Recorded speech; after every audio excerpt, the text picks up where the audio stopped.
Hi, this is Randy from Friday's Golf, and welcome to Hard Boiled, the segment where I sit on an ugly couch and give you my first impression on new golf equipment in the market. Today's episode is very special to me because it has taken years of trolling this company to get them to contact me and ask me, hey, what can we do for you? And this company, of course, is TaylorMade, and if you guys have seen any of my TaylorMade videos in the past, I've been a little harsh. Today's video is not going to be that. Today is going to be a breakdown of the brand new P790 iron that they'd given me, and I'm going to give you my honest opinion of what I think about the iron. We're going to talk a little bit about the controversy that surrounds this iron and just overall some of the technology. So today's video is a serious breakdown of this iron. The next video about this iron, yeah. So first things first, let's talk about the recent controversy in the news with PXG and TaylorMade, where PXG has filed a lawsuit against TaylorMade claiming that they have infringed on some patents, specifically the P790 iron and the 0311 iron, where they state that the hollow head injected with foam is totally their idea and TaylorMade stole it. Let's face it, lawsuits are never a good thing because the only one who wins are the lawyers. And in this case, I think PXG has made a huge mistake because basically what they're saying is, hey, TaylorMade makes an iron that is so similar to what we do with our technology that we are willing to sue them over it, but they can do it for half the price.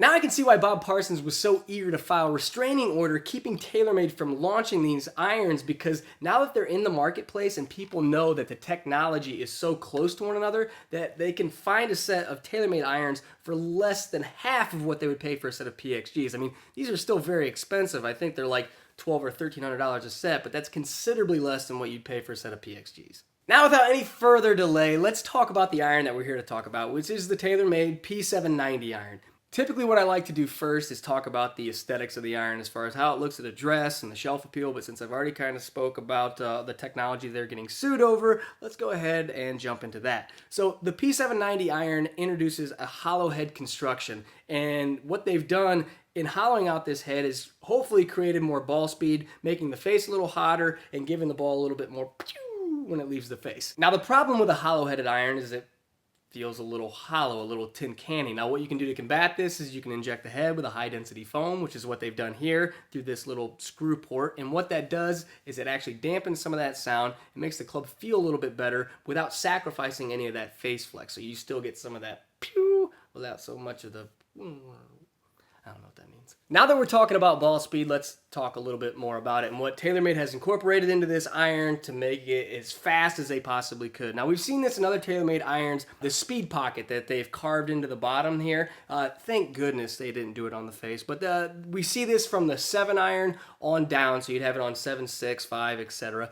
And what it supposedly does is it gives you a little bit more face flex, especially on shots caught lower on the face. That way you're not sacrificing ball speed when you catch the ball a little bit low of the sweet spot. Not only is this supposed to give you more ball speed, but it's also supposed to make the iron more forgiving, thus making it more appealing to a broader range of players. Now there's also some technology that you can't see, like inverted cone technology, which we've seen from TaylorMade for like ever, which basically makes the iron as thin as it possibly can around the perimeter, and it has that kind of inverted cone around the center so they don't violate any COR rules. But really, the main objective of this iron was to make something that is a forged, more of a player's looking club, but gives you game improvement distance. Now in this injection process, you have something called like metal injection molded tungsten that's supposed to be injected inside the head to give you strategically placed CG for each iron. That way you get precise CG, giving you optimal launch, optimal spin for each individual club. Now the last thing I want to talk about is how this iron looks, because sitting on the shelf, it looks very sexy, and it says forged on the hosel there, but it's not like a true forging. It's just forging is in the process of making this iron, so they're allowed to write that. But as it sits there, it looks like a blade. It looks very clean, very sexy.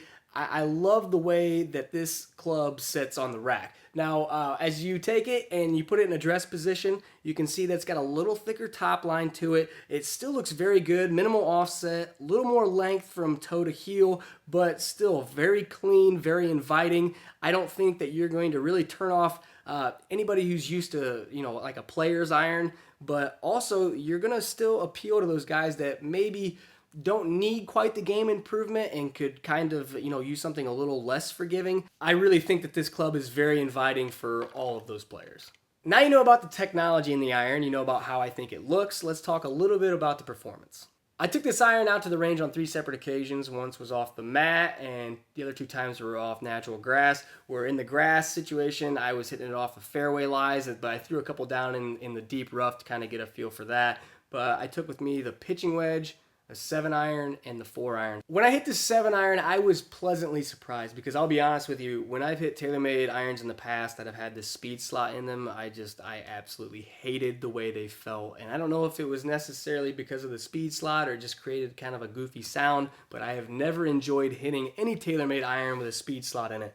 Having said that, whatever they've done with this speed foam, it has solved that issue as far as them not feeling or sounding that great.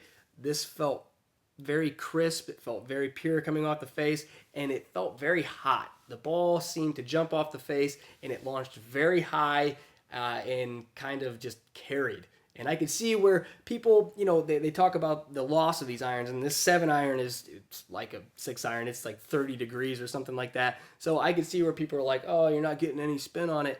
That's true. You lose a lot of spin on these irons, but the ball is descending so steeply that I think it's going to combat some of that loss of spin, and you can still get these irons to stop on the green, I think. So in bouncing back and forth from the 7-iron to the pitching wedge to the 4-iron, I noticed one consistent theme, and that was feel. These irons felt great. So set the gimmicks aside, it felt like a forged iron.